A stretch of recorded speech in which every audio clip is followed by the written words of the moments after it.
వేల మందిని ప్రొఫెషనల్స్ గా మార్చిన ఇనోమాటిక్స్ తో మీరు కూడా మీ డ్రీమ్ కెరియర్ ని ఇప్పుడే స్టార్ట్ చేయండి.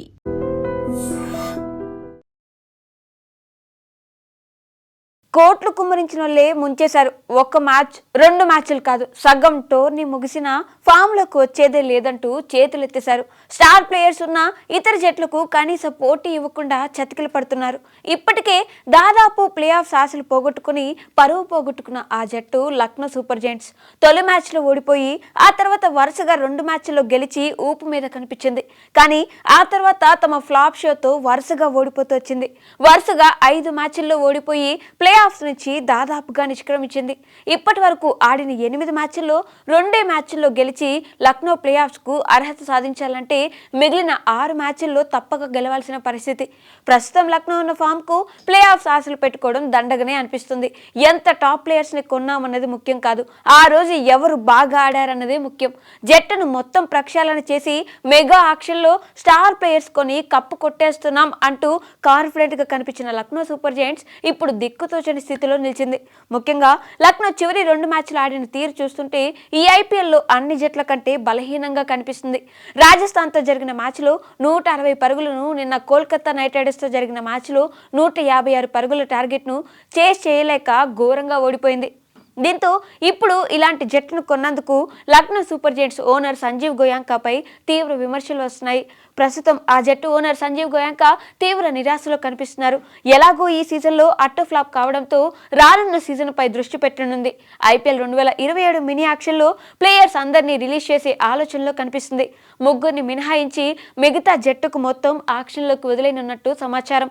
ఫాస్ట్ బౌలర్లు మహమ్మద్ షమి, ప్రిన్స్ యాదవ్, మొహసిన్ ఖాన్లను మాత్రమే రానున్న సీజన్లో లక్నో జట్టుకు ఆడనున్నారు. షమీను 10 కోట్లకు తీసుకుంటే తన ధరకు న్యాయం చేస్తున్నాడు. 30 లక్షలు పెట్టి తీసుకున్న ప్రిన్స్ యాదవ్ అంచనాలకు మించి అదరగొడుతున్నాడు. Left arm pacer Mohsin Khan 4 కోట్లకు రిటైన్ చేసుకోగా తనపై పెట్టుకున్న నమ్మకాన్ని నిలబెట్టుకున్నాడు. వీరు ముగ్గురు ఐపీఎల్ శాలరీ కలిపితే 15 కోట్లు కావడంతో మొత్తం 105 కోట్లతో లక్నో సూపర్ జెయింట్స్ ఆక్షన్లో దిగడం ఖాయంగా కనిపిస్తుంది. కెప్టెన్ రిషబ్ పంత్ ను ఇకపై భరించే ఉద్దేశంలో ఎల్ఎస్జీ లేనట్టు కనిపిస్తుంది. ఈ సీజన్లో పంత్ ఒకటే మ్యాచ్లో రాణించాడు.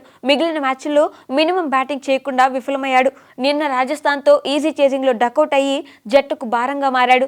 పంత్కు 27 కోట్లు పెట్టి తీసుకున్నందుకు ఓవైపు గోయాంకాను, మరోవైపు పంత్పై సెటైర్ల వర్షం కురిపిస్తున్నారు. పవర్ హిట్టర్ నికోలస్ పూరన్ను 21 కోట్లు పెట్టి రిటైన్ చేసుకోవడం కూడా బెడిసి కొట్టింది. గత సీజన్లో బాగా ఆడిన పూరన్పై లక్నో భారీ ఆశలే పెట్టుకున్న ఈ వెస్టిండీస్ హిట్టర్ మాత్రం తీవ్రంగా నిరాశపరుస్తున్నాడు. రన్స్ కొట్టడం సంగతి పక్కన పెడితే స్ట్రైక్ రేట్ దారుణంగా ఉంది. ఒక్క మ్యాచ్లో కూడా కనీసం 30కి పైగా స్కోర్ చేయలేదు.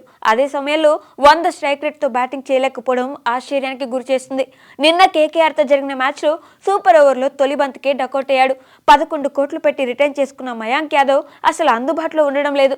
గాయం కారణంగా గత సీజన్లో పూర్తిగా దూరమయ్యాడు. ఈ సీజన్లో కూడా తొలి 6 మ్యాచ్లు ఆడలేదు. ఫ్యూచర్ స్టార్గా ఎన్నో ఆశలు పెట్టుకుంటే నిన్న రాజస్థాన్తో జరిగిన మ్యాచ్లో కంబ్యాక్ ఇచ్చి ఘోరంగా విఫలమయ్యాడు. లో స్కోరింగ్ మ్యాచ్లో 4 ఓవర్లో 56 పరుగులు సమర్పించుకున్నాడు. ఇక అన్నిటికంటే షాకింగ్ విషయం ఏంటంటే ఐపీఎల్ ఫస్ట్ హాఫ్ అందుబాటులో ఉండడానికి తెలిసిన 8 కోట్లు పెట్టి ఆస్ట్రేలియా వికెట్ కీపర్ జోష్ ఇంగ్లీష్ను తీసుకున్నారు. ఇలా కోట్లు పెట్టి కొన్నవారే గోయాంకాకు బిగ్ షాక్ ఇచ్చారు. ఈ నలుగురిని రిలీజ్ చేస్తే లక్నో 67 కోట్లు సేవ్ చేసుకున్నట్టే. వీరితో పాటు మిచెల్ మార్ష్, మార్క్రమ్ లాంటి స్టార్ ఆటగాళ్లు కూడా మ్యాచ్లో అవకాశం వచ్చినా కనీసం ఒక్క మ్యాచ్లో కూడా హాఫ్ సెంచరీ చేయలేకపోయారు. దీంతో వీరిద్దరికి చెక్ పెట్టనున్నట్టు వార్తలు వస్తున్నాయి.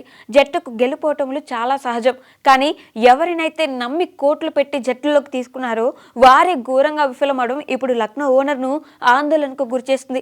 ఓనర్ సంజీవ్ గోయాంకా మాత్రం బాధ, ఫ్రస్ట్రేషన్ అంతా లోపలే ఉన్నా పైకి మాత్రం ఏం చేయాలో అర్థం కాక నవ్వుతూ కనిపిస్తున్నాడు. రాజస్థాన్తో మ్యాచ్ ఓడిపోయినా ఏదో గెలిచినట్టు చాలా ప్రశాంతంగా చిరునవ్వుతూ కనిపించాడు. స్టేడియంలో ఫ్యాన్స్కు సంతోషంగా సెల్ఫీలు ఇస్తూ బాధను కవర్ చేసుకుంటున్నాడు. ఇప్పుడున్న పరిస్థితిలో లక్నో ప్లే ఆఫ్ చేరాలంటే 99% అసాధ్యమని చెప్పాలి. ప్లే ఆఫ్ సంగతి పక్కన పెడితే ఇప్పుడు ఎల్ఎస్జీ జట్టు పరువు పోగొట్టుకోకుండా ఉంటే చాలు అనుకునే స్థితికి వచ్చింది. మరి ఇలాంటి పరిస్థితి నుంచి కోలుకుని కంబ్యాక్ ఇస్తుందో లేదో చూడాలి. మనకి ఐపీఎల్ స్టార్ట్ అవుతుంది అనగానే మనం అన్ని టీంల బలాబలాలు అనాలిసిస్ స్టార్ట్ చేస్తాం. కప్పు గెలుచుకున్న తర్వాత చేసే ఈవెంట్ ఎలా ఉంటుందో వీళ్ళు ముందే ఆ సెలబ్రేషన్ స్టార్ట్ చేశారేమో అనిపించేలా